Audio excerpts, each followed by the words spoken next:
Hey everybody, it is Kelsey with Winnie, of course, in my lap, and we are here to tell you guys, we are so excited. We are re-airing a very special episode for you guys today on this beautiful Thursday. We're re-airing Maria's first conversation she ever had with Dr. Joe Dispenza.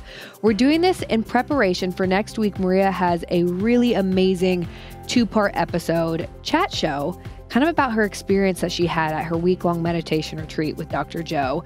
And then also really exciting, we have Dr. Joe coming back on the podcast for a part 2, really like a catch-up, follow-up episode with Maria. They're going to talk about her journey with him and, you know, how he's really changed her life. So we thought that this would be a really great opportunity to re-air this first conversation for you guys so you can kind of get in the headspace and get ready. I'm excited for you guys to re-listen to this or listen to it for the first time if you haven't before, and then dive into those conversations with Maria and us next week, and then Dr. Joe and her soon. Yay! All right, you guys, have a beautiful rest of your day and enjoy the episode. This has been a long time coming.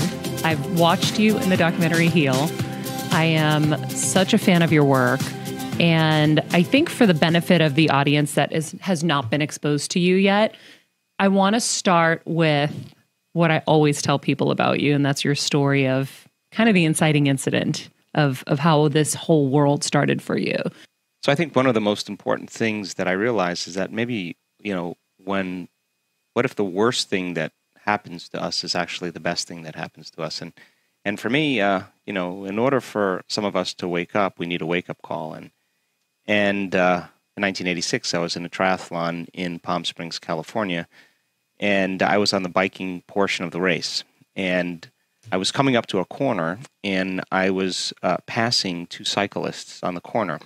And there was a police officer that was waving me on to make the turn, but he had his back to the oncoming traffic behind him. So as I passed these 2 bikers, a 4-wheel drive vehicle going about 55 miles an hour hit me from behind on my bike and catapulted me out of my bike, and I landed squarely on my back. And when you land with that kind of force, the compression compresses the vertebrae in the spine, and so I wound up breaking 6 vertebrae in my spine: T8, T9, T10, T11, T12, and L1. And when I was laying there, I realized that it was pretty serious because I had an immediate physical change in my body, and I could feel the blood kind of pooling in my lungs.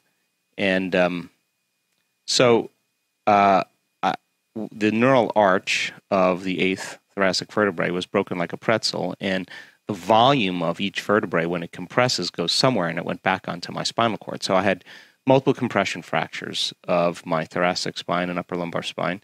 I had bone fragments on my cord, and I had the neural arch of T8 broken like a pretzel. And the typical treatment for this, after 4 opinions from 4 of the leading surgeons in Southern California, was this surgery called Harrington rod surgery.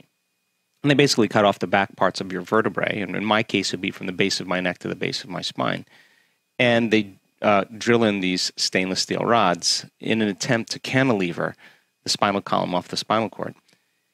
And then they take bone fragments from your hip and they paste it over the top, and, you know, they hope for the best. And so the prognosis was, if I didn't get the surgery, I'd probably never walk again.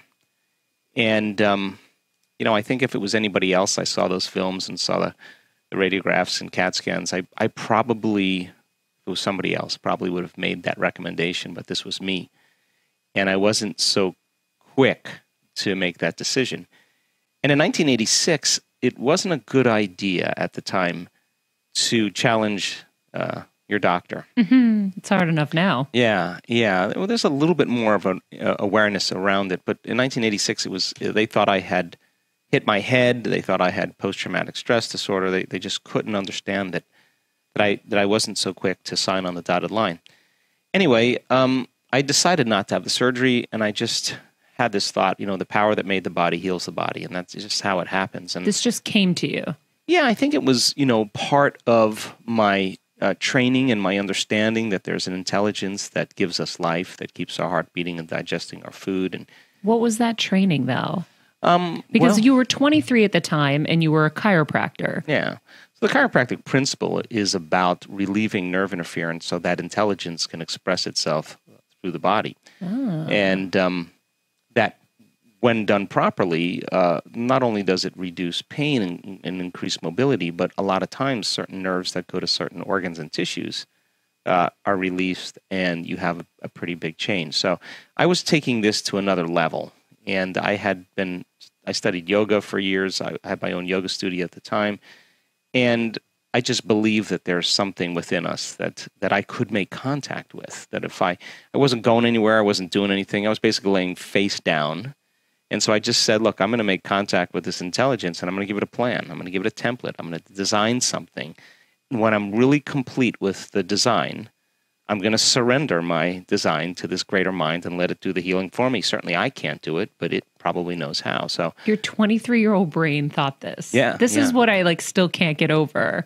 Yeah, and I guess, and the other thing I thought was, I'm not going to let any thought slip by my awareness that I don't want to experience. And that sounds really easy from a philosophical standpoint, but when you're in crisis or trauma, or you're in a tough situation, I think we always focus on what we don't want to have happen instead of what we do want to have happen. So this was my challenge. It was 6 weeks of the dark night of the soul, because I realized I couldn't get my mind to do what I wanted it to do. Which was? Well, I wanted to reconstruct every single vertebrae. I wanted to be present and show this intelligence exactly what I wanted. So I'd start off reconstructing the vertebrae, and then the next thing I know, I'd start thinking about, am I going to be in a wheelchair in a few months? Should I sell my home? Should I sell my practice? My mind was all over the place. And the hormones of stress actually do this to us, because when we're under the gun of the fight or flight nervous system, or the hormones of stress, out of the infinite potentials that we could put our attention on, we always select the worst case scenario, because living in stress is living in survival. So in survival, you prepare for the worst, because if you prepare for the worst and something less happens, you have a better chance of surviving. So 6 weeks, 6 or 7 weeks, I would take me hours. Like when I say hours, because every time I would lose my attention, I'd start all over again. And I'd say, that's not a complete picture. And what I didn't know that I was doing at the time, Maria, was that I was increasing my ability to be present and increasing my ability to stay focused. And I was firing and wiring a whole new set of neurons in the brain and creating a whole new level of mind. Anyway, at 6 weeks, somewhere between 6 and 7 weeks, it was like I hit a tennis ball right in the sweet spot, like I hit a golf ball just right. Something clicked in that moment. And from that point on, 2 things happened. It got a lot easier to do. What took me 2 or 3 hours to do, I was able to do in 45 minutes, because I had installed the hardware. That's where my attention, my mind was. And secondly, you get to this point where it gets easy, and I started noticing my body. I started feeling back. My pain levels went down. I started to correlate what I was doing inside of me and the effects it was producing outside of me. And the moment that happened, I didn't dread doing it any longer. I was looking forward to it.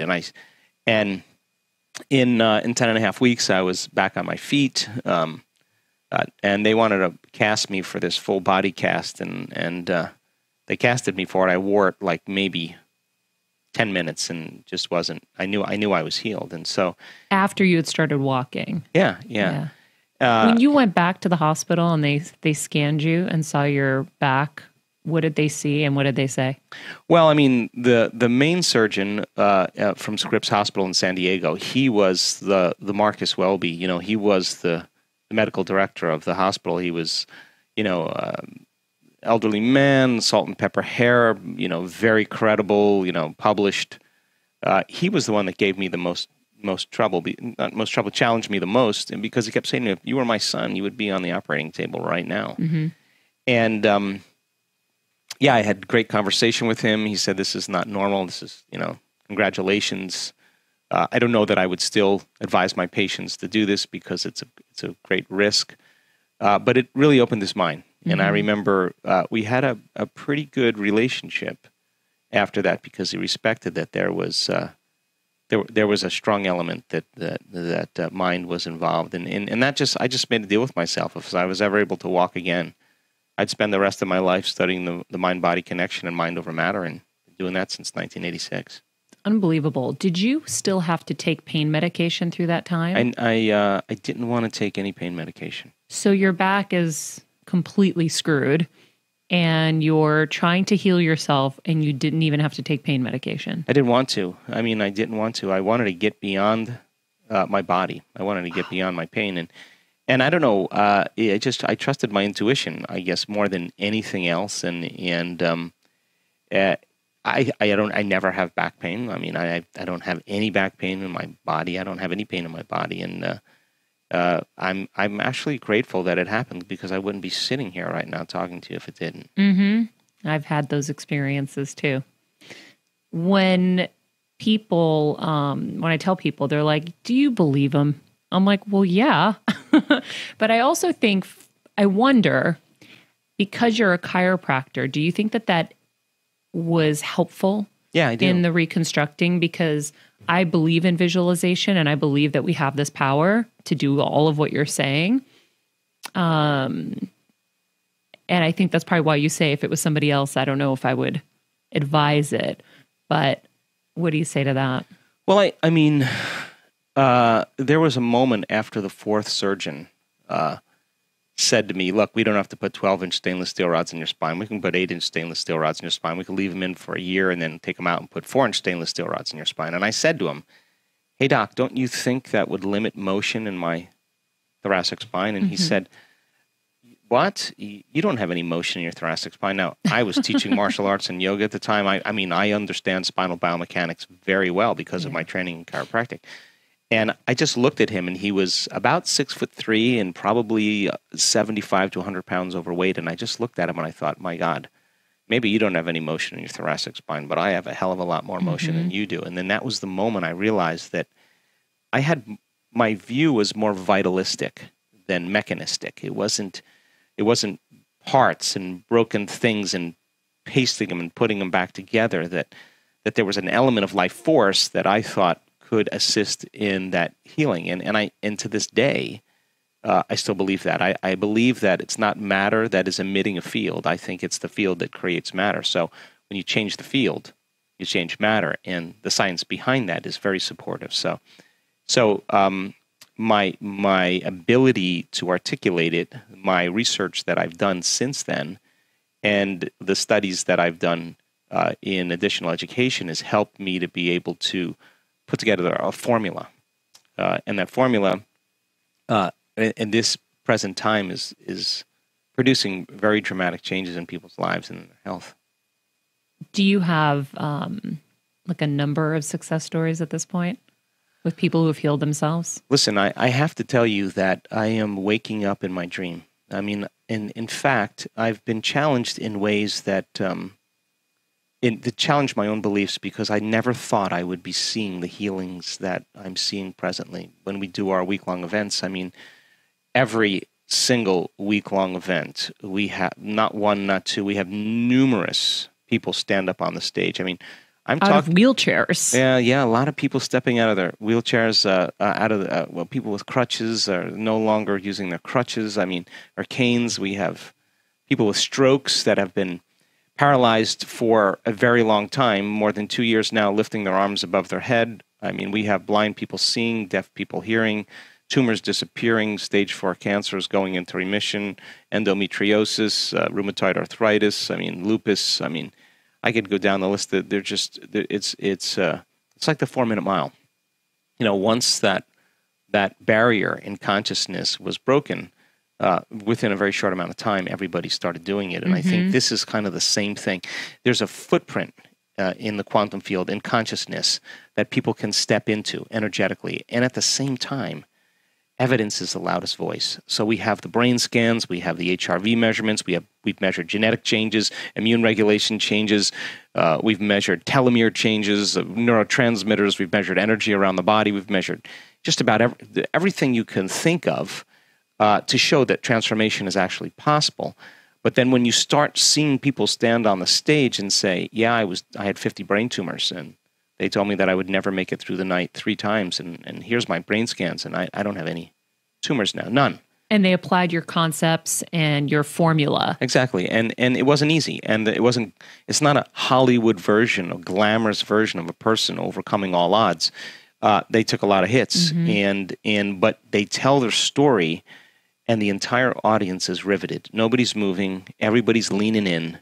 I'm getting the chills just thinking about it. Because evidence is the loudest voice. And now you have not only the scientific measurements, but you have evidence of people who really have made the personal change and transformation. And the cool thing about it, Maria, is that people in the audience that are listening to this may have a rare genetic disorder, just like that person who's saying, wow, they don't look like they're in shape. Hey, they don't look young and, any special or anything different than me. And they start relating. If they can do it, I can do it. And I think that just like an infection spreads amongst the community and creates disease, I think health and wellness can be as infectious as disease. And we're starting to see that when we have a community of 1,000 people or 1,500 people at an event, and we start breaking through, then wow. I mean, just the type of things that are happening has opened my mind to a very new level.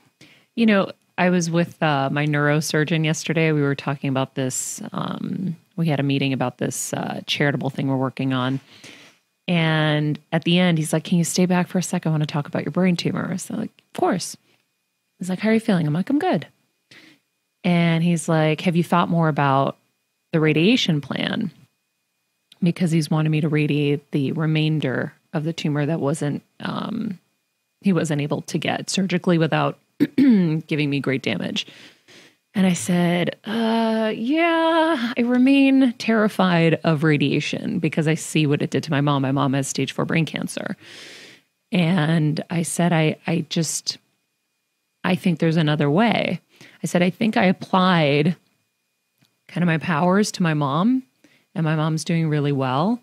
And we've been able to shrink her tumor down to a crumb. I said, but I haven't put that effort towards myself yet. I said, so I want to give myself a chance to do it myself. And then I started telling him about you. And he brought up a story of a patient of his back in the day, Dick Gregory, who apparently is famous. I have to look him up. Sure, I know who Dick Gregory is, yeah. And he said that he had cancer and, I believe it was in his spine, and he wanted Dr. Black to operate on him. And he said, well, you're going to have to do chemo and radiation. And he's like, I'm not doing the toxic stuff. I'm okay with the surgery, but I'm not going to do the chemo and the radiation. So he left to go to Mexico. He's like, I'm going to do this holy water in Mexico for 3 weeks. So he went, he did the holy water. He came back completely cured. And Dr. Black was like, I don't know if it was the holy water per se. He's like, I really believe it was his mind that healed him. And he said, I believe you can do this. And when you can have a doctor that will look you in the eye and say, I believe that you can do this. I mean, it has to be a certain person that is willing to be committed to it, I think. And you have to believe. Sure. And belief is like pregnancy. Either you are or you're not. There's no in between. And it's amazing. It's an amazing idea that you can give someone a sugar pill, a saline injection, give them some type of external substance like water, perform some false surgery or treatment. And a certain percentage of those people will accept, believe, and surrender without analyzing it for 1 second that they're getting the actual substance. And their body begins to make their own pharmacy of chemicals that match the exact thing they think they're taking. So then, is it the inert substance, the placebo, that's doing the healing, or is it the body's innate capacity to heal? And so then, that water, the pill, the saline injection is a symbol. It's a symbol of possibility. And a certain percentage of people will, if the doctor's enthusiastic, if they explain tell a story about how the drug potentially works, they will assign meaning to what they're doing. I mean, more than 80% of people that are in a triple-blind placebo study for depression that are given a placebo, that's 4 out of 5 people, respond as well as the people that are taking the antidepressant. They've done brain scans to prove that the person is actually better in 8 weeks. And every day, all they're doing is taking that inert substance and their mind is going to the thought they're going to get better. And then when they start thinking about getting better, they begin to change their emotional state. They start to get optimistic. They start feeling grateful. They start feeling inspired. They start looking forward to a new outcome. And expectation is what begins to cause the body to begin to change its physiological state.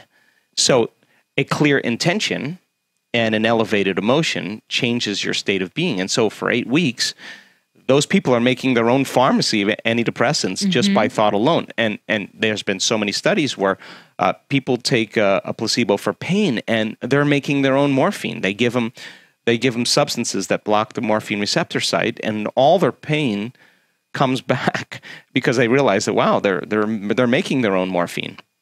So our body's innate capacity to do that is unnerving, and I think physicians can use it to an advantage or a disadvantage. By the same means, when someone gets a diagnosis, the first emotion they typically feel is fear. And the moment they hear the news, they have a change in their internal state and they pay attention to what the cause is. And that brain takes a snapshot, and that's called a memory. So long-term memories are created by highly charged emotional experiences.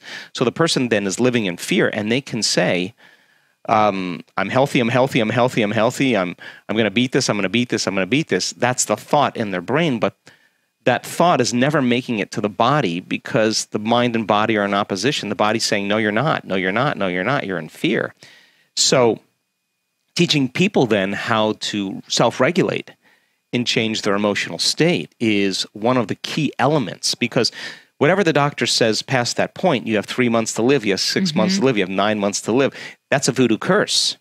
And people have, there's been so many studies to show that people usually die right around that time because they believe it. That programs their autonomic nervous system into that outcome. So a doctor who will sit down with a person and connect with them and say, you know, I absolutely believe that it can be done. I may not know how, but I'm going to support you in doing that. I think that gives the patient, it empowers the patient to all of a sudden have support, because that white lab coat is a very strong symbol of authority, right? And so for sure. Disapproval, of course, closes down possibility for people. And I think this is such an amazing time in history because so many different paradigms are breaking down because information is so readily available. I mean, 50 years ago, you went to your doctor and she said, you have this condition, we need to take this organ out, and if we're in there and this organ's not working, we're going to take that out too. And most people would say, oh, thank you, and they'd sign on the line. Yeah. And fast forward to today, you get a diagnosis, and the first thing that happens is people go home and they research it. They have information. They have access to information, and they show up at their doctor's office and they say, well, I want to try this therapy or I want to try that. And the doctor may say, I don't know anything about that, or that doesn't work. And people are saying, really? Time to find a new doctor. Like,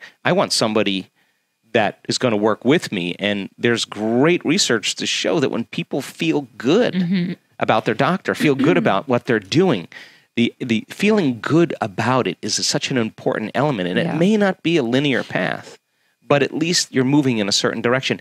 And then, try it out for 3 months or 6 months. Do all the things you need to do. Get your body emotionally in balance. Get it physically in balance. Get it chemically in balance. And let the bodies return back to homeostasis. And all this extra energy that the body now has can be utilized for growth and repair. So when you begin to do this over time, 3 months, measure again. And if it's improving, keep going. If it's not improving, you got to change something up. I mean, let's be practical. It's not denial. It's actually an investigation. You want to be the scientist with your own body and say, hey, am I producing an effect? I'm at cause here. So medicine, and I love medicine, works really great for acute health conditions. You break an arm, you go to emergency, and you get that type of treatment. Chronic health conditions require a lifestyle change. Just a pharmaceutical is not going to do it. A person has to start making different choices. Well, also because they're usually rooted in emotion, right? Yeah. No, I mean, 75 to 90% of every person that walks into a healthcare facility in the Western world walks in because of psychological or emotional stress. And the act of reacting to some condition in your life really turns on a primitive nervous system, and that's called the fight or flight nervous system, and you're mobilizing all your body's resources, all the body's vital energy for some threat in the outer environment. Now, short term, all organisms can tolerate short-term stress. But if you keep turning on that stress response and you can't turn it off, you're headed for disease, because no organism can live in emergency mode for an extended period of time. All your energy is being mobilized for some threat in your outer environment. There's no energy in your inner environment for growth and repair, for long-term building projects. And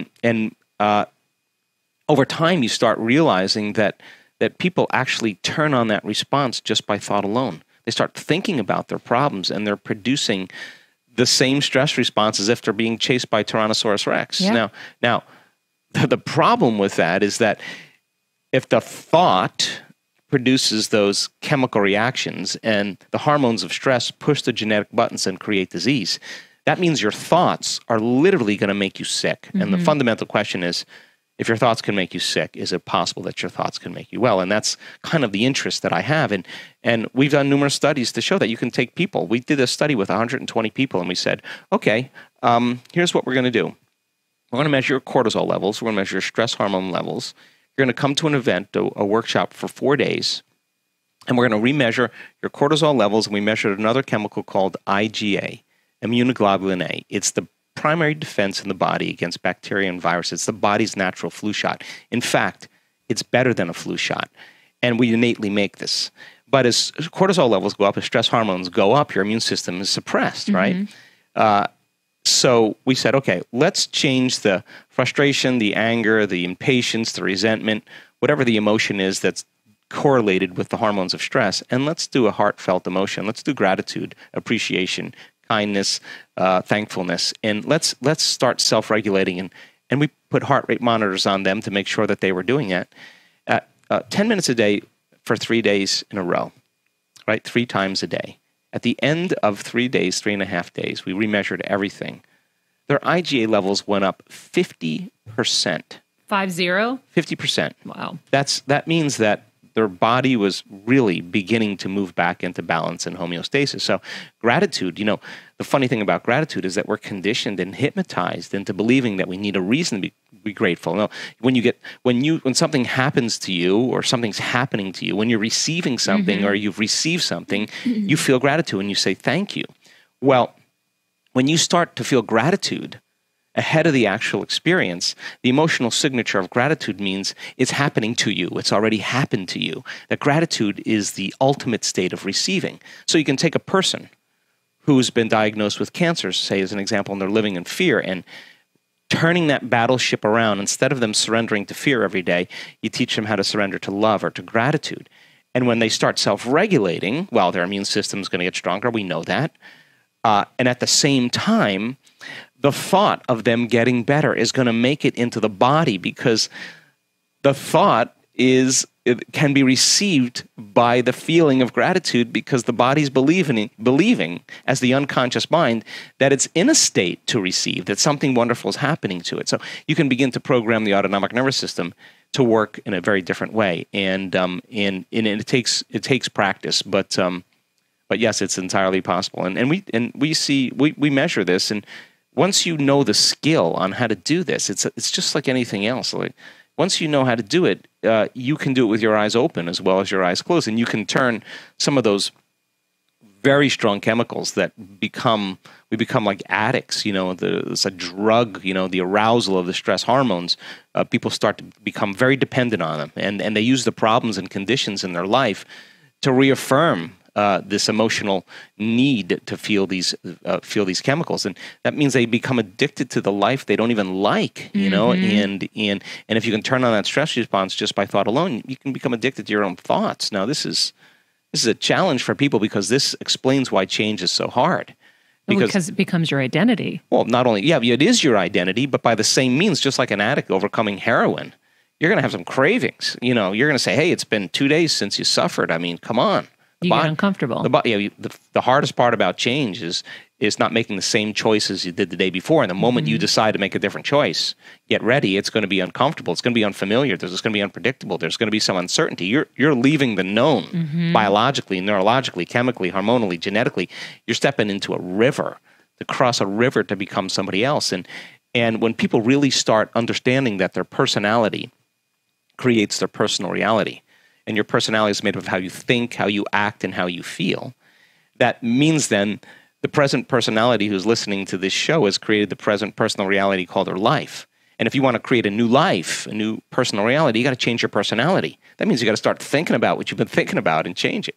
Become aware of your unconscious habits and behaviors and notice them and look at the emotions that you live by every single day that keep you connected to the past and decide, do these emotions belong in my future? And I think most people try to create a new personal reality as the same personality, and it doesn't work. But when people really begin to understand that they can rewire their brain, they can make new neurochemistry, they can make new hormones, they can signal new genes. I mean, all of a sudden, when they start becoming a different person, then they don't have to visualize anything. They don't have to see the tumor shrinking. The disease existed in the old person. They're somebody else. And, oh my God. And it just disappears. And so you don't even have to work at it at that point. The body's just flowing in the right place. Right. And it does require unlearning. It does require breaking the habit of being yourself. Yeah. It does require a certain level of energy and awareness. And it requires lighting a match in a dark place and sitting in that discomfort and not getting up and checking your cell phone or getting on the phone or watching TV or being distracted by in your computer. This is you got to be willing to know that you got to sit in that discomfort, because that's what people are running from all the time. So the person who's going to say, no, you know what, I'm really insecure, or I live in fear, or whoa, I feel really empty. Now, this is the moment. This is a defining moment for people, because now they're saying, okay, I got to believe that there's something else here. And I think when you believe in yourself, you believe in possibilities, and when you believe in possibilities, you believe in yourself. So people start taking their power back in a very unique way, and they go all in. They go all in, and they understand then, and I think science has become the contemporary language of mysticism. I think science is what demystifies the mystical, and so and this is a time in history where it's not enough to just know. This is a time in history to know how. Yes, and that's for me the most important thing. I love being with people that want to put it to the test, and when you do, I'm always astounded by how unlimited human beings are. And you can't tell me you're too old to do this. We have people in their 80s in our work that have brain scans that will blow your mind. You can't tell me you're too sick to do this. We have people that have been really sick that turn that thing around. You can't tell me you had a turbulent past. There are people that have had brutal pasts that are happy, healthy, well-adjusted people. You can't tell me you're too overweight, too underweight. You can't. I've seen it in all shapes, sizes, and it's an amazing thing, because once you start reasoning it and you start thinking about it, it does make sense. And when it starts making sense to people, then they can begin to assign more meaning behind what they're doing and put more intention behind it. And one of the things that has to happen is that you can't control the outcome. In other words, it's not going to happen the way you think it should, because that's a known. You got to be open to having it happen in a way that you can't predict, and that means you got to lay down the very thing you use your whole life to get what you want for something greater to occur, and that's something we have to work on as well. But step by step, people make these brilliant changes by changing their identity. I feel like for the last almost 2 years, I've been helping people through brain surgery and helping their caretakers, and it's broadened out to other people with different cancers where they ask me for my advice because of what we've gone through. And there are different situations that happen a lot, where recently I was on the phone with a family who had multiple physicians in their family, and they're like, and we're studying this immunotherapy, we're doing that, we're doing this, and they were all over it, and I was so blown away. And I could hear a wife in the background speaking. I said, could you speak up a little bit back there? I said, I have a weird feeling about you. And she said, well, I'm not a doctor. And I said, yeah, that's why I want to talk to you. And she had the most amazing gut instincts about what should take place. And they hadn't explored anything outside of just the medical things that, the other people in the family could process, and how much power we have inside of us, and all of the different things that I always, I kind of go from, east to west, and the spiritual and the emotional, I cover all the bases with them. And it's funny, I said, you guys just told me that he used to walk the dog and he was doing great, and now he's just bedridden and depressed. I said, do you guys think that any of that has to do with everyone around him believing that he's done? Because you guys all just told me he probably doesn't have much time left. I said, if you all shift your thoughts and you all believe that he can have a miraculous recovery and you pump him with that feeling, don't you think that will help? And she said, yes. She's like, we text every night. I can't believe this is happening to us. I go, what if this was happening for you? What if there's some reason this is happening for you? You guys are such a tight family. And so how do you get people out of that thinking? I have another friend I was helping who is very depressed, has been her whole life. And she's like, I feel like I have this dark cloud following me. I said, but we've had an amazing day today. That dark cloud didn't follow you today. I said, but you made a series of choices today to be happy and to be in the moment and to enjoy. I said, so if you could have happiness today, why can't you make similar choices tomorrow and be happy tomorrow? But it's so hard to reach people who feel so comfortable in that pain because that's all they've known. How do you reach them? Well, I mean, information is the biggest way to reach people. And I now know that if you give people sound scientific information, and every time we learn something new, we make new connections in our brain. I mean, research shows that 1 hour of focused concentration on a concept or an idea doubles the number of connections in your brain, that you have physical evidence. You're installing new hardware. Now, I now know if you can build a model of understanding with people, and then the next step is to have them turn to the person next to them and explain it. If they can't explain it, then it's not wired in their brain, and they're going to doubt it's possible. Once they start developing this model, they're making their brain fire in new sequences, new patterns, and new combinations. And whenever you make your brain work differently, you're changing your mind, because mind is the brain in action. So then as they're able to build this model and repeat it, they're installing their neurological hardware in their brain in preparation for an experience. And the more you understand what you're doing and why, the how gets easier. So then if you can set up the conditions in the environment and give people the proper instructions, and certain percentage of those people are going to get their behaviors to match their intentions. They're going to get their actions equal to their thoughts. They're going to get their mind and body working together. And when they do, they're going to have a profound experience. Now, experience further enriches the circuitry in your brain. That's what experience does. It enhances circuitry. And the end product of an experience is an emotion. Now, all of a sudden, you start to feel unlimited. You start to feel inspired. You start to feel abundant. You start to feel empowered, whatever the feeling is. Now you're teaching your body emotionally to understand what your mind is intellectually understood. So knowledge is for the mind and experiences for the body. And in that moment, you're beginning to embody the truth of that philosophy, that theory. And you're literally signaling new genes in new ways. The body's getting new information. And that new information is what's selecting and instructing the gene. And genes make proteins, and proteins are responsible for the structure and function of your body, and the expression of proteins is the expression of life. So all of a sudden you make new hormones, new enzymes, you make new tissue.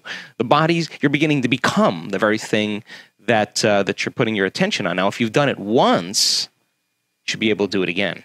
And if you can repeat an experience over and over again, you're going to neurochemically condition your mind and body to begin to work as one. And when you've done something so many times that your body now knows how to do it as well as your mind, now it's innate in you. It's automatic. It's second nature. It's a skill. It's a habit. It's who you become. It's who you are. Now you're beginning to master that philosophy. You're embodying it. You're owning it. So I think we go from philosopher to initiate to master, from mind to body to soul, from knowledge to experience to wisdom, to thinking to doing to being, to learning it with your head, applying it with your hands, and knowing it by heart. And people have to come to a point where they all of a sudden realize that they're a participant in this whole thing. And even if the person says, if they accept, hey, look, I don't know that I can beat this thing, but at least I can live the next several years of my life happy. It makes a huge difference. And so people who are depressed because of a diagnosis, then they can't think greater than how they feel. And that's the challenge. When feelings become the means of thinking, or we can't think greater than how we feel, then for the most part, we're thinking in the past. And we've studied brains during the transformational process. And we see that when you start analyzing your life within some disturbing emotion, and it's typically derived by the hormones of stress, that 100% of the time, the analysis is going to make your brain worse. It's going to drive it more out of balance. Teach a person how to get beyond the emotion. The memory without the emotional charge is called wisdom.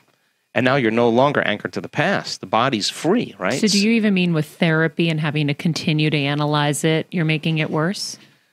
Well, I think insight is important, but insight never changes behavior. Mm-hmm. I don't care what the insight is. Your father was overbearing. Your mother was a perfectionist. You have a chemical imbalance in your brain. Mercury's in retrograde. You were this person in a past life. All the insight, all the information does not change the condition. We have to get into the operating system. We have to get into those programs, those emotional reactions, those unconscious beliefs, those unconscious habits, and begin to reprogram that. And there's a way to do that, because the whole purpose of meditation is to get beyond the analytical mind.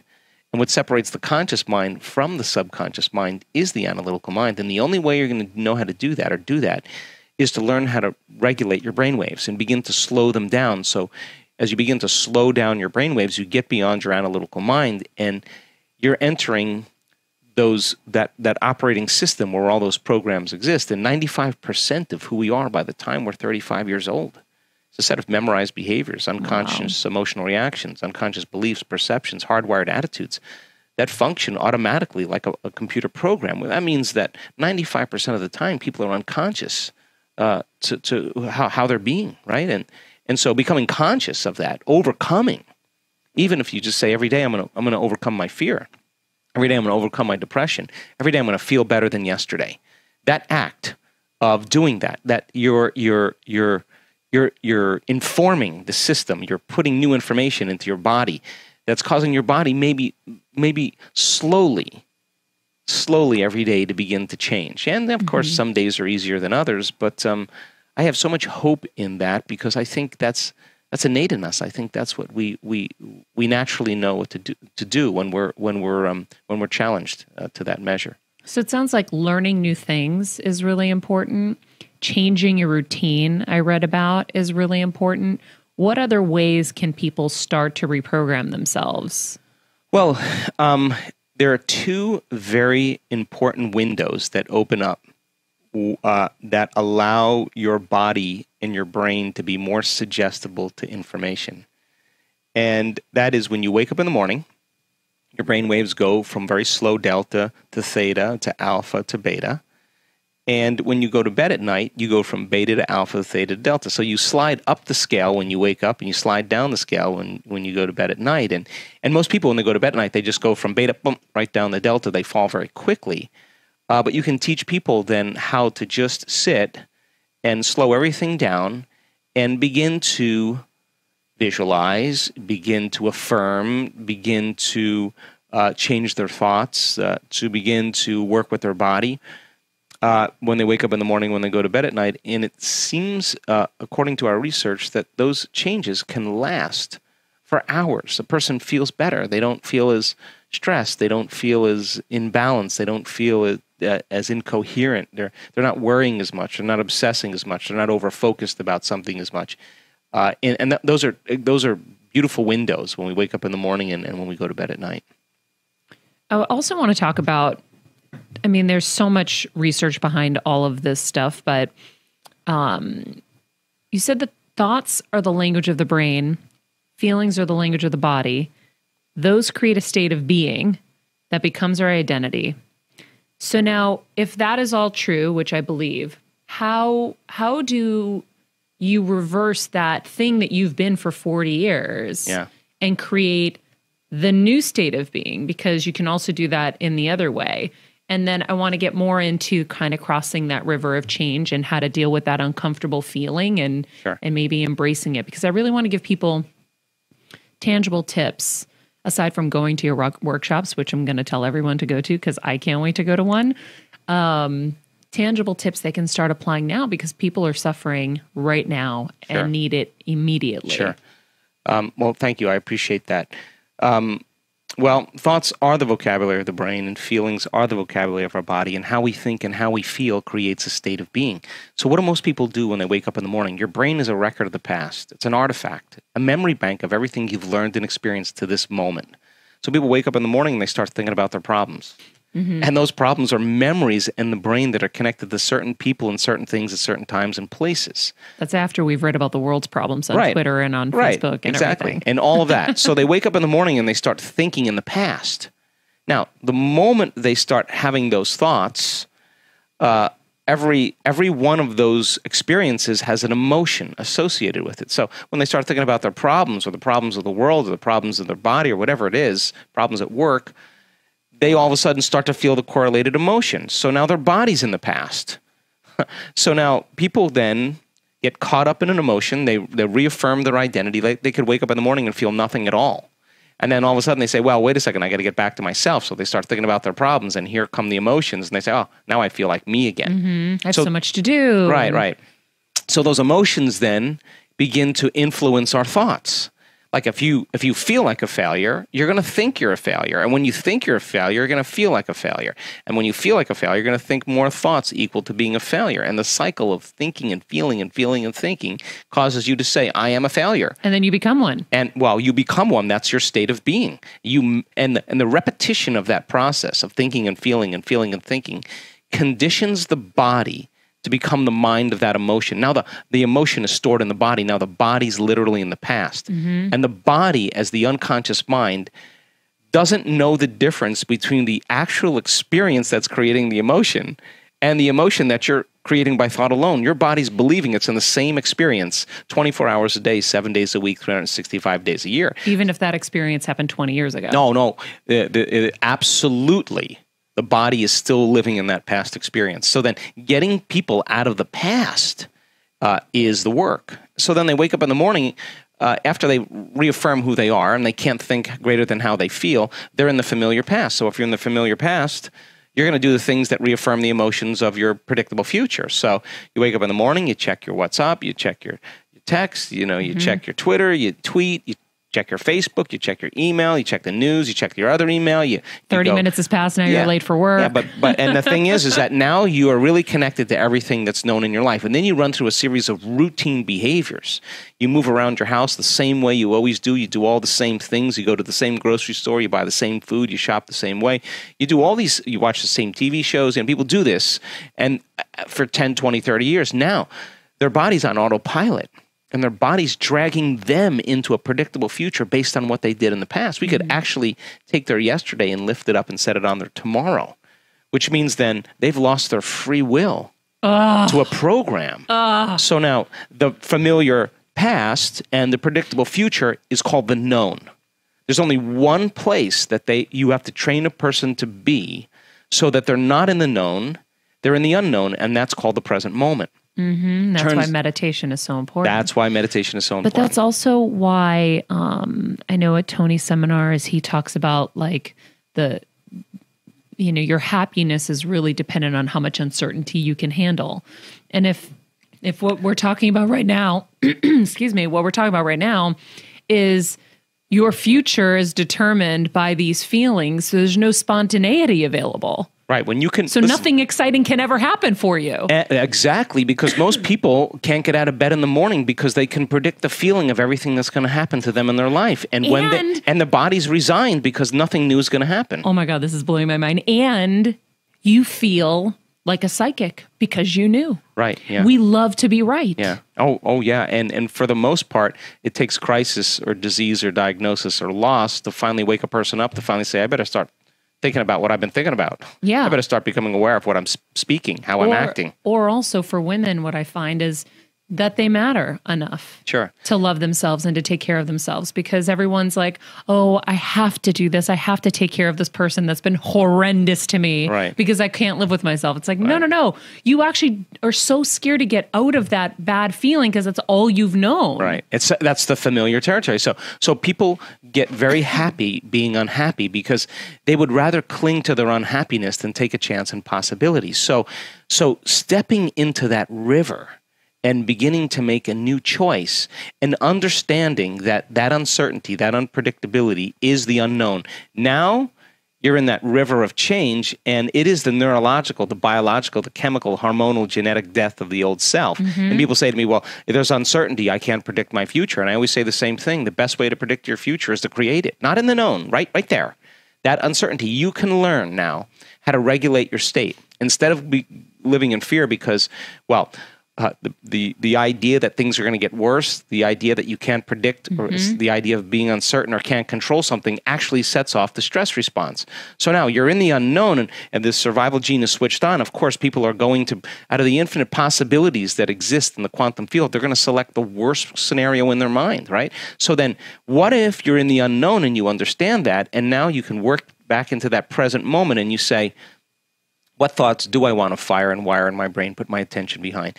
What behaviors today, one day, what behaviors do I want to demonstrate? And the act of closing your eyes and mentally rehearsing who you're going to be when you open your eyes begins to install the neurological hardware in your brain to look like you've already done it. Now the brain is no longer a record of the past. Now it's a map to the future. And this is all fact, by the way. For anyone who's listening, this is not, Joe just believing that you can change your life by thinking differently. These are all proven facts, which is why your work is so amazing, because you actually have tested every single one of these things. Sure. So by rehearsing mentally and doing it over and over again, the hardware becomes a software program. And who knows, you just might start acting like a happy person. Well, there's no magic there. You install the circuitry. You may start thinking in more unlimited ways. You put those circuits in place. Now, here's the tough part. And can you teach your body emotionally what that future is going to feel like before it's made manifest? That means you can't wait for your healing to feel gratitude and wholeness. You can't wait for your wealth to feel worthy and abundant. You can't wait for your new lover to feel love. That's the old model of reality of cause and effect. Waiting for something outside of us to take away our emptiness and pain that we feel inside of us. That's Newtonian cause and effect. The quantum model of reality is about causing an effect. That means the moment you start feeling worthy and abundant, you're generating wealth. The moment you're in love with yourself and you're in love with life, you create an equal. The moment you start feeling gratitude and wholeness, your healing actually starts to begin. So then the word meditation literally means to become familiar with. That's what that word means. So the biological model is, well, you got to become familiar with your unconscious thoughts. You got to become aware of your unconscious habits and behaviors. You got to become so familiar with your emotional state, saying, oh my God, I've been feeling guilt for the last 10 years. I didn't know it was guilt. It just felt like me. And this is what happens during meditation. You start to see some of these things. You have to. I never thought about it like that. Yeah, and so then as you begin to observe those states of mind and body, consciously, you're no longer the program. You're the consciousness observing the program, and you start pulling consciousness out of our biology, right? Objectifying our subjective self. Now, that overcoming process is the most important part of this work, because once you overcome it, you're no longer looking at your future through the lens of the past. In your brain and in your body, chemically and emotionally, you're seeing possibilities. So then it's natural, once you've disentangled from those programs, to start thinking differently, to start acting differently, to start feeling differently. And as you start thinking differently, firing and wiring, and you start installing the circuits and rehearsing who you're going to be, you start behaving differently, you start feeling differently, you keep doing that, it's going to become familiar to you.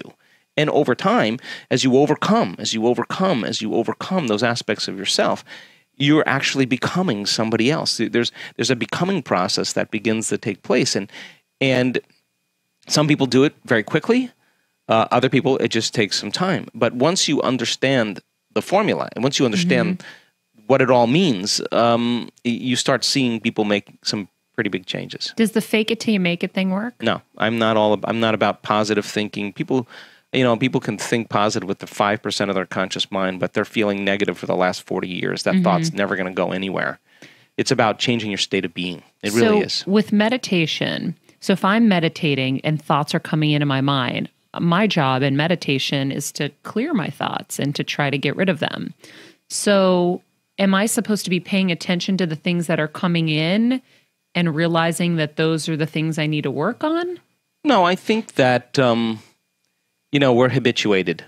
You're habituated to think about your kids, to think about your husband, to think about the grocery list, to think about when the garbage day is, to think about your errands you have to run, think about the emails you have to answer. We're habituated to shift our attention from one thing to the next. We have this mobile thing called awareness, And so we habituate ourselves into shifting our attention very quickly so that we can get a lot of stuff done.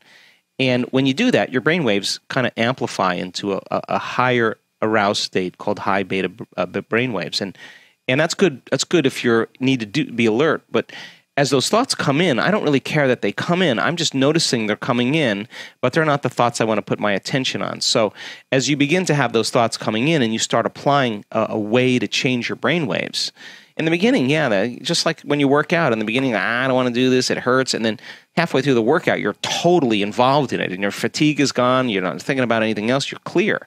Well, you keep doing it. Our research shows that, and we just had a group of scientists study a bunch of our brain scans in Bond University in Australia, thousands and thousands of brain scans. She called me up and she said, we have never seen a community of people have the ability to change their brainwaves so quickly, like 4 seconds, 5 seconds, 9 seconds. They've practiced it enough times that they know how to silence the critic in their brain. That thinking is the analytical mind. And as you learn how to change your brainwaves, that default mode network, that voice in your head goes away. And our research shows that it goes away during the meditation, and then it goes away for the majority of the day. So nobody's saying to you, you can't, it's too hard, you're too much like your mother, you're never going to change, it didn't work last time. That's silenced in the brain. So it's not so much that you have to try to get those thoughts out of there. You just know that they're going to come, and you keep directing your thought at something else, and you keep applying the formula. Sooner or later, the chatter just goes away, and that's the relief. And you practice it, then you know when you're there and you know when you're not. And so when I do my inner work, the most important thing for me is to settle into that present moment, because when there's significant biological changes that are taking place in the brain and the heart, sometimes you feel so amazing you don't want anything any longer. You feel like you have everything, and that's what I call the natural state of being. There's coherence, high level of order in the brain. The brain is synchronized, it's orderly. The heart is synchronized, it's orderly. It's driving new energy to the brain. Once energy moves into the heart, our research as well as other research shows that it amplifies energy into the brain. Now you have a different awareness. You're feeling differently, you're thinking differently because you're at a different level of consciousness. So getting to that point where you're self-regulated, you no longer live in lack. You no longer live in separation. In fact, you're no longer needing anything out there to bring you joy or happiness. It's actually coming from within. So now you're more tolerant with people. You're less reactive. You don't really want to emotionally react because you like the way you feel. And our research shows that people's oxytocin levels, their love chemicals, are way higher than the average person. Well, that's because you are what you practice. So every day they practice opening their heart. In survival, in stress, not a time to open your heart, right? It's time to run, fight, or hide. Yeah. So we close that down. We stop trusting that, and we stop trusting ourselves, and no energy is in there. And so, of course, there's all kinds of health conditions that are a result of that. So then you practice opening your heart every day, and you say, I'm not getting up till I feel like I'm in love with life. Well, now the game is on. You're out of the bleachers. You're on the field. And in the beginning, it takes a little work. But over time, you start practicing that. All of a sudden, when you feel that way and you're no longer needing it from your outer world, you're going to be more unconditional with everybody in your life because you're not going to want to lose this feeling. You're going to say, I feel so good that I'll forgive you. I don't really care because nothing's worth losing this feeling. And so people work for it. And they covet it, and they learn how to maintain it. And it's not just about doing the meditation and then getting up and getting on the freeway and flipping people off or judging your coworker the next moment. you're doing that meditation to change your state of being, and then your job is to maintain that modified state of mind and body your entire day. And when you do, get ready. Something unusual, something different, some synchronicity, some coincidence, some opportunity is going to show up in your world. That's the law. And then all of a sudden, you start believing you're more of the creator of your life and less of the victim of your life. Because victimization is like, why are you unhappy? Oh, because of this person or that thing. And what you're really saying from a biological standpoint is something out there. I'm allowing something out there to control how I feel and how I think. And that's a victim. So when you start to see how you think and how you feel begins to produce an effect in your life, you start believing less that you're a victim and more that you're the creator of your life. And that's when people start getting empowered and they say, wow, I didn't do anything. It just kind of came to me, of course, because nobody changes until they change their energy. And when you change your energy, you change your life. And changing your state of being with a clear intention and an elevated emotion is producing a very dramatic change in the field. And your job is to be able to maintain it independent of the conditions in your environment, independent of the chemical, emotional, habitual needs in your body, and independent of time. And being able to do that for an extended period of time, you start to see the universe start to give you feedback. And when you start measuring, wow, you at cause, then you wake up in the morning and you want to do it. It's not like, oh, geez, I got to go create my life. It's not like that. It's more like, oh my God, the magic's happening. I don't want to stop. I don't want to lose the magic. I want to keep going. And so people are enthusiastic and theos, filled with God. You know, they're inspired to create. And I think that we are naturally creators. And so we see profound changes in people's body and their brain and in every level when they just keep practicing. So is the practice every day meditating, visualizing how you want to feel, who you want to be, and then trying to shift those negative thoughts that pop in daily? Like what's the prescription, Dr. Joe, for all of us out here? Yeah. Okay. So I want to change. What do I do? Yeah. So well, first of all, the meditations that we do are not based on any tradition. Our meditations are based on brain science and heart rate variability and all the things that we've studied. So we have different meditations for different things, you know. But a simple thing to do, really simple. It's such an easy thing, is when you wake up in the morning, instead of remembering your problems and getting into those feelings or getting up and doing your routine, sit up, close your eyes, and ask yourself, okay, who do I want to be today? And say, okay, before I create this new person, let me just take a moment and let me just become conscious of the thoughts that I think that don't support me any longer. I can, it's too hard, I'll start tomorrow. You start writing those thoughts down, becoming familiar with those. Then you review your behaviors, even how you speak. Do you complain? Do you make excuses? Do you feel sorry for yourself? Do you procrastinate? Do you judge other people? Just get a list and write those down. Look at the emotions that cause you to fall to a lower denominator every day, and just become aware of those and review those thoughts, behaviors, and emotions. Become so familiar to them, so conscious of them that you won't go unconscious to them in your waking day. Now, that is the process. That's to know thyself. And it's amazing because you could actually anticipate the thought before it's coming when you get good at this. You're like, oh, no, not going to go there, because you're so aware of those thoughts now, because nerve cells that no longer fire together no longer wire together. So you begin to dampen down the connections in your brain that have to do with the old self. You're no longer having the same thought that's producing the same chemical that's signaling the body to feel a certain way. You're disrupting that process. In the beginning, that's uncomfortable. The body's been in that familiar state. Then if you say, okay, what thoughts do I want to fire and wire in my brain? And you have those thoughts and put all of your attention behind them. What behaviors? How am I going to be with my husband? How am I going to be at work? How am I going to be on the phone today? Who am I going to make a difference with? And start to review. Just review. Think about and plan who you're going to be. What if you create that person and you think that they don't want that person around? Well, I mean, it's always within reason. It's not about them. It's about you. It's about who you're going to be with them. And you can't control, I mean, anybody is free will, but what you can control or regulate is who you're going to be. So then you say, okay, what emotions am I going to live by the entire day? Let the test begin. that no person, no thing is going to steal my joy today. I'm not going to mismanage my attention and lose the love that I feel now. And you start working on those emotional states and just say, I'm not getting up until I feel that feeling. Now, that little small exercise of just deciding who you no longer want to be and reviewing who you do want to be takes 20 minutes. And you get up and you feel better. And your body begins to make a whole different set of chemicals, a whole pharmacy of chemicals that really start to make you see reality differently. We don't see things how they are. We see things how we are. Mm-hmm. So when you change who you are, you're going to get a broader spectrum of the way the world really is. And look, people who are unhappy with themselves are unhappy with everybody. People who hate other people, they hate themselves. People who judge other people, they're always judging themselves. People who love themselves love other people. People who are happy with themselves are happy with other people. And you can say to me, well, it was this person or that thing that did it to me 25 years ago. And I'm going to say to you, wow, that means you haven't changed in 25 years. That experience was the end of your evolution. Because when you say that person or that experience did it to me, you're saying I stopped growing and changing in that moment.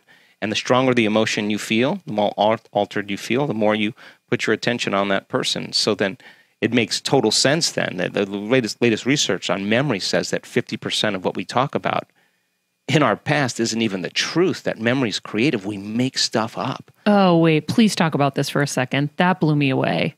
Yeah, there's research on memory that says that when you tell a story of your past, that you don't have the same brain that you did at that moment, that 50% of that you embellish.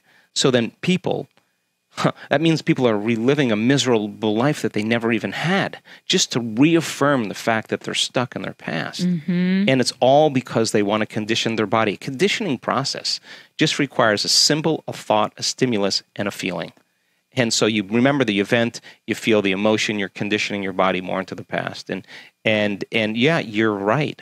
But valid or not, let's take that person, let's put him in a rocket and shoot him to the moon. Now what? What do you want to do now? Yeah. I mean, you're still left with you, right? And so then what we know is that getting people out of that state, bringing them up to the present moment, when they start letting go, when they finally let go, the freedom that they feel, the joy that they feel, causes them to naturally feel these elevated emotions. So the overcoming process, that is such an important element, because most people, I just want to focus on the positive. I don't want to really, well, no. If 95% of you is an unconscious set of programs, you got to become conscious of them so you don't go unconscious during your normal day, because you'll go right back into the unconscious habit and thinking the same way, acting the same way, feeling the same way, and wondering why your life isn't changing. Mm-hmm. And that's the work. So, oh my gosh, I have so many things. So I guess if you're doing that in the morning and you're shifting from those negative thoughts that you would have had and you're focusing on your new reality and who you want to be now, the laws of attraction apply at that point, because now you're attracting all of that. And that's why your day. So if I do my meditation in the morning and I set my intention, today's going to be a great day, Dr. Joe, my day is amazing. Like it just is. If I don't do it, I can be a little rickety, right? Like there's you're a little vigilance, a little, it just doesn't, it's not. And you start trying to control and force outcomes, right? Yeah. And you start trying to predict how it's going to happen. Now you're in your way, right? Because prediction is the known, right? But when you're more in the present moment and you change your energy, look, when you start opening your heart, the research that's done on the heart, when you start feeling an elevated emotion, the heart starts beating coherently. When you're frustrated, when you're resentful, when you're impatient, your heart is beating very incoherently. It's like stepping on the gas pedal and stepping on the brake at the same time. The heart's going to run, fight, or hide. And here you are sitting there with a smile on your face, and your body is going through all these chemical reactions. The heart is beating incoherently. When you start practicing moving energy back into your heart, start opening your heart, and it starts beating more coherently, it produces a measurable magnetic field that's up to 3 meters wide. Now, you're emitting a signal. That energy is frequency. And that frequency carries information, which means now that frequency can carry the thought of your health. It can carry the thought of your wealth. It's consistent with it. Suffering is not going to carry the thought of your health. It's not the same frequency. It's a different frequency. It carries the thought of, I'm a victim, or my life's never going to change. That's the energy. So every thought has a frequency. So then, and they add up, they start creating form. And they affect other people around you, because if you've got that magnetic field, I want you to talk a little bit about the quantum physics of it all, because I wonder also at the workshops, if everyone is in that state, their energy is going out and creating like a multiple of the result, I'm sure. Yeah, the sum of the parts is greater than the whole. With the little bit that I know, yeah. So we've measured the energy in the room. We've actually done this. And we've taken 750 people, 1,000 people, and we've had them practice opening their hearts, elevating their energy. And then we have 40 people or 50 people sitting in the front of the room with their eyes closed wearing a heart rate monitor. And we say, okay, send the thought on that loving energy, on that elevated emotion, that their bodies be healed, that their lives be enriched, their dreams come true, that they have mystical moments. And just do it for 10 minutes. And all of those people sitting with their heart rate monitors, the majority of them, their hearts go into heart coherence at the exact same time, at the exact same day, in the exact same meditation. So they're receiving a frequency, and we are bound by an invisible field of energy. And what binds us, connects us, is love. That's what creates connection. Fear, prejudice, anger, hatred, violence, suffering, they create separation. That's when you draw from the field. You're drawing from your vital life force around your body, and you're turning it into chemistry. And the field around your body is shrinking. Now, you feel separate from everyone and everything. And when you feel more like matter and less like energy, you're going to try to force outcomes and try harder and fight for it more and manipulate and cheat or do whatever you compete, do whatever you have to do to get it, right? Because you're matter trying to change matter. When you start elevating your emotional state and you start broadcasting new information into the field, think about this. When there's a vibrational match between your energy and some potential in the quantum field, you don't go anywhere to get it. It starts being drawn to you. You're the magnet to your destiny. So then the moment you start getting frustrated and impatient, you just disconnected from the energy of your future. Yes. Now you're back to the energy of your past. Don't expect anything to change in your life. And if you say to me, well, it was that person or that thing that did it to me, I'd say, oh, you're back to the unconscious program that you're a victim again. Yeah. And so then people start figuring this out. They start doing it. They start doing it because they understand when they're consistent with this energy and they can hold on to it. That's manifesting. They don't have to go anywhere to do it. Why would they rush out of the present moment? Because the present moment's bringing it to them. And so it becomes an art. It becomes a skill. It becomes an ability. And they're able to navigate in their life in the uncertainty, in the unpredictable moment, and self-regulate in that moment. That's the key moment where it matters the most. They say, whoa, I'm feeling a little fear. They don't surrender the fear. They say, okay, I've lost it. I've got to stop and I got to self-regulate. And they get back into that state again. Now, to me, if you get up feeling like your future's already happened, you won't be looking for it. Yeah. You'll feel like you already have it. Why would you look for it, right? Will you explain the field and energy to people who aren't well-versed in it? Sure. I mean, anybody who says that they understand quantum physics is absolutely a liar, because it's this invisible field of energy.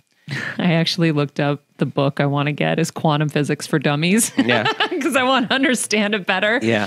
So basically, quantum mechanics says this, that your subjective mind has an effect on the objective world at the very, very tiny, tiny level of subatomic particles.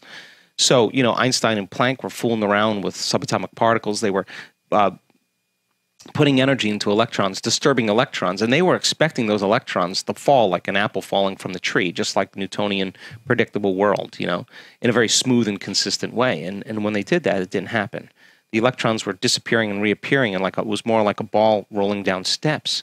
And they all of a sudden realized that the tiny world of subatomic particles, atoms, don't behave like the very large world, like planets and suns and everything else, and apples falling from trees. So they started looking for the electrons, and as they start to look for them and measure them, they would appear. And so they realized that the observer, that the mind was so commingled at that level of subatomic particles that it was impossible to separate the two. And in fact, every quantum physics experiment, you have to have an observer present, because without the observer being present, it changes the outcome. So, I've drank martinis with quantum physicists till sunrise talking about this, and they always say, the observer effect, Joe, the subatomic world is the only thing that it affects. It doesn't happen for very large things, and I always say the same thing. Maybe we're just poor observers. Maybe we can get better at observation and focus. So the quantum field is an invisible field of energy, or frequency, and all frequency carries information that's beyond this space and time. There's no bodies there. There's no people. There's no things. There's no places.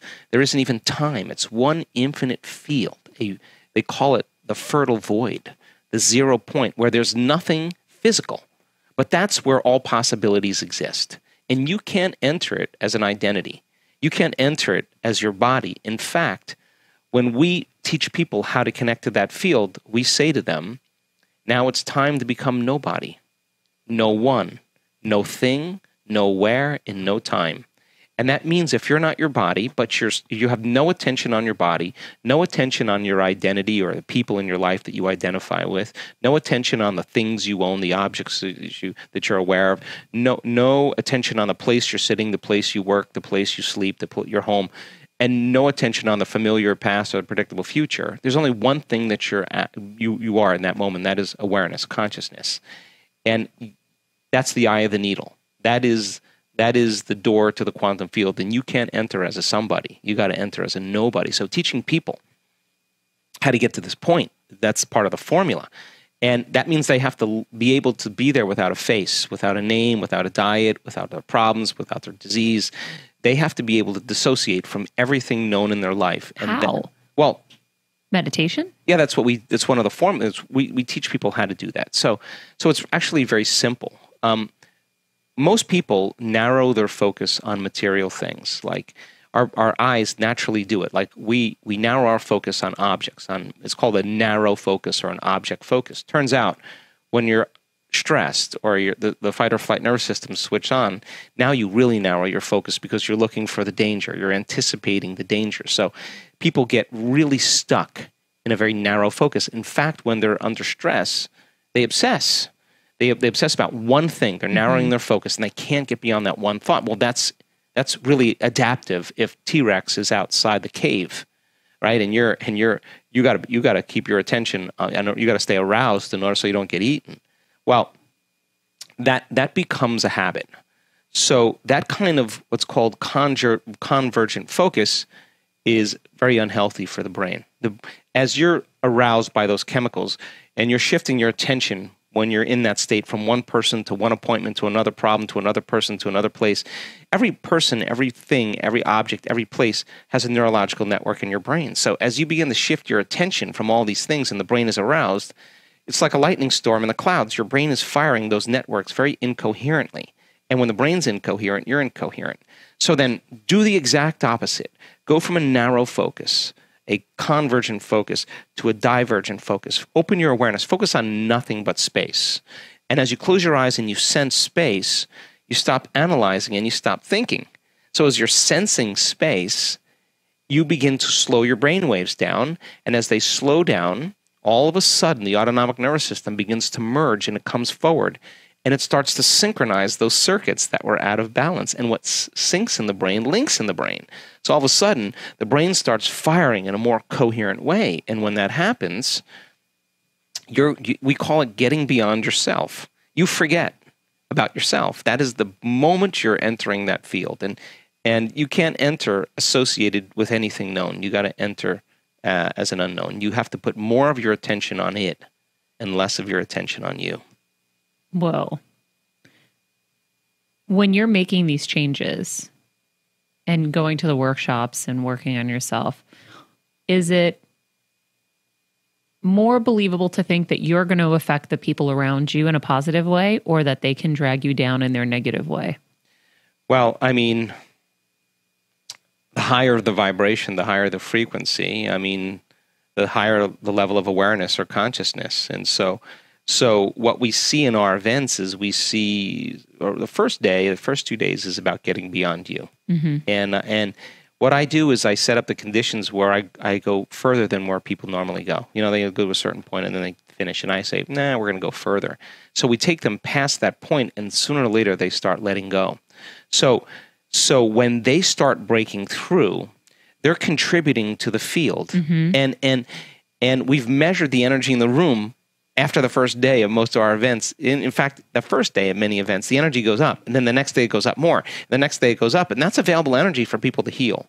That's available energy for people who have a mystical experience. That's available energy for them to create with. So So then it becomes an entraining process. And what we do really well, and our research shows this, is we teach people how to suppress their neocortex, shut the lights out in this mechanism here that's your memory bank of your known identity self. Turn that down.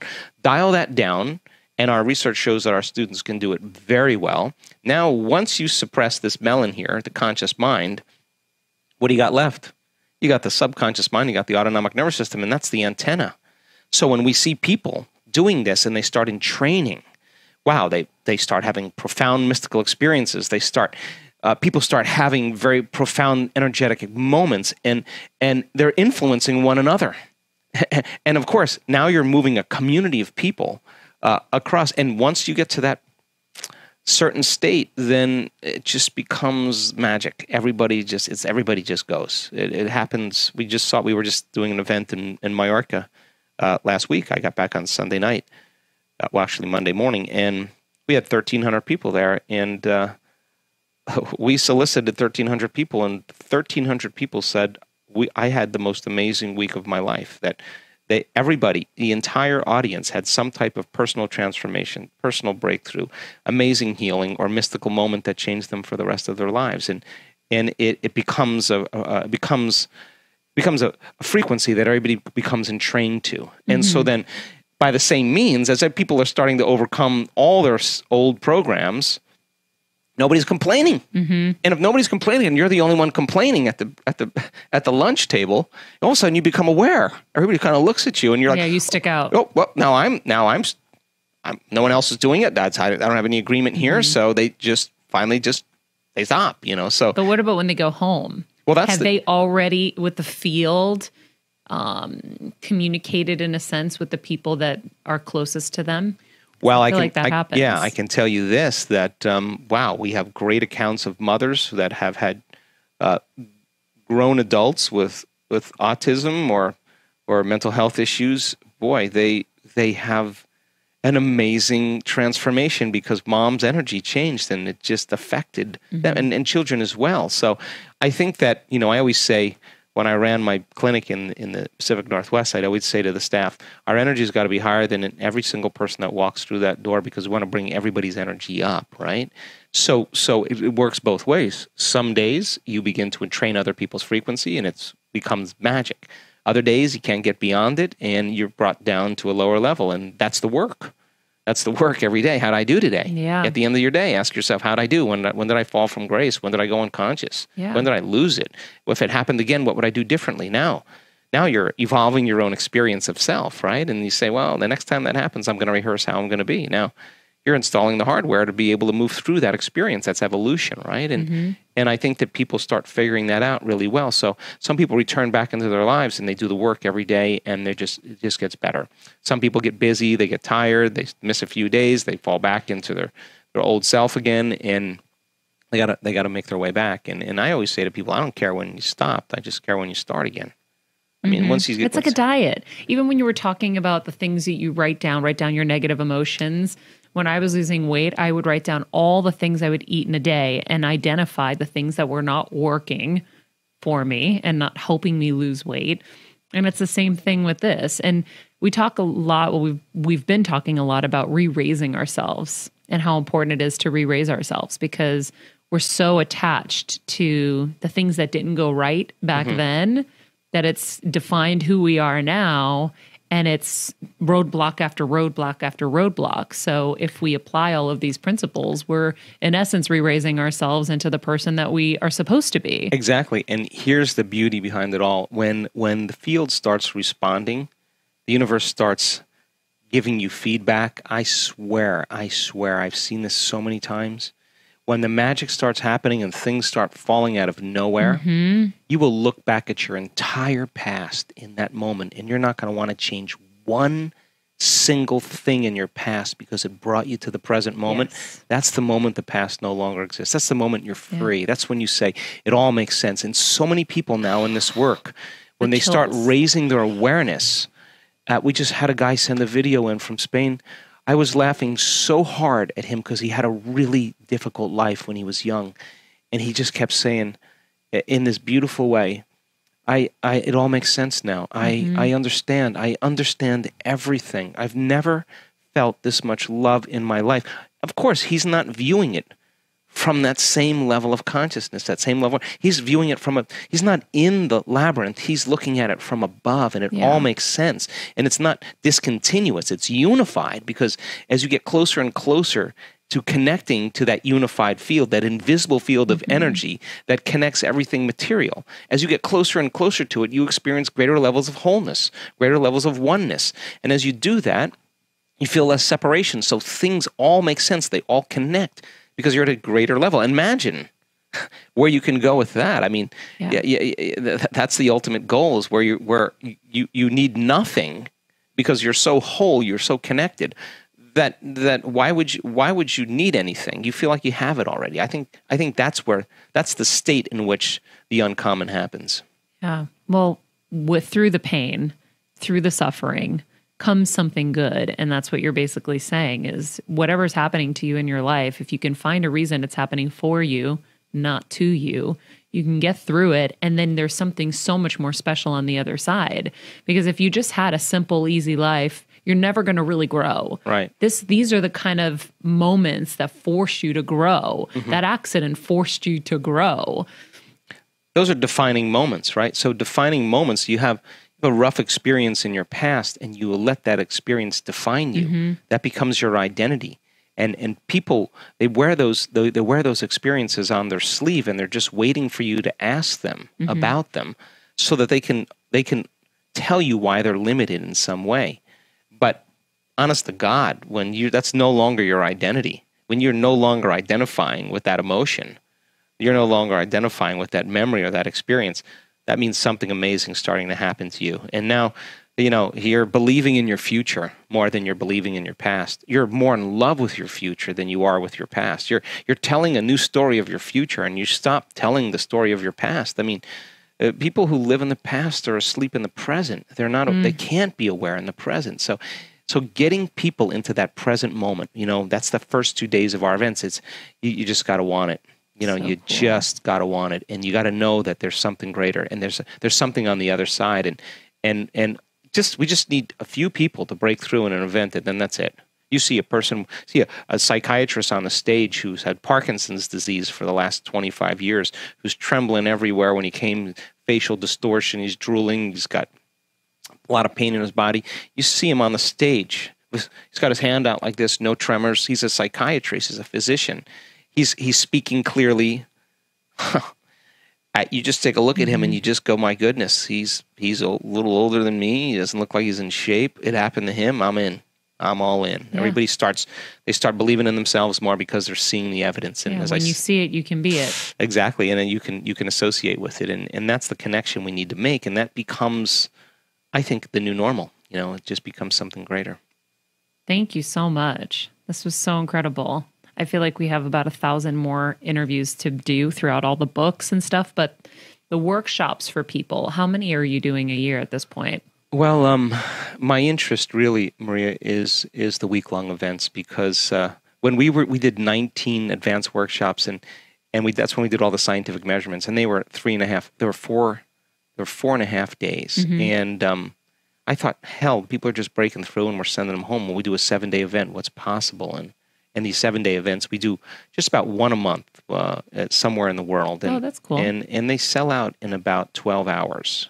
They're about 24 hours. The event is closed, because our biggest challenge now is finding the venues that are big enough. And so people. So I want people to come to the week longs, because they'll witness things that they'll never see anywhere else. Amen. And by the same means, there's an online course that they have to do. It's called the Progressive Workshop. And it's like a 9-week course, although you can do it in 2 days if you want. Before you go? Yeah. So you got to get all the basics. You got to learn all the different things that we do. You got to prepare yourself. So cool. I love that.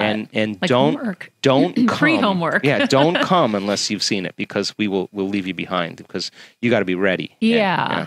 So I do these progressive workshops. I don't do them anymore because I don't have the time or the interest. But we do progressive workshops in different parts of the world that we haven't been. Like we just did one in Edinburgh just a couple weeks ago. We had 2,000 people there, and it was magical. So you're not there. Oh no, I'm there. Well, I do them.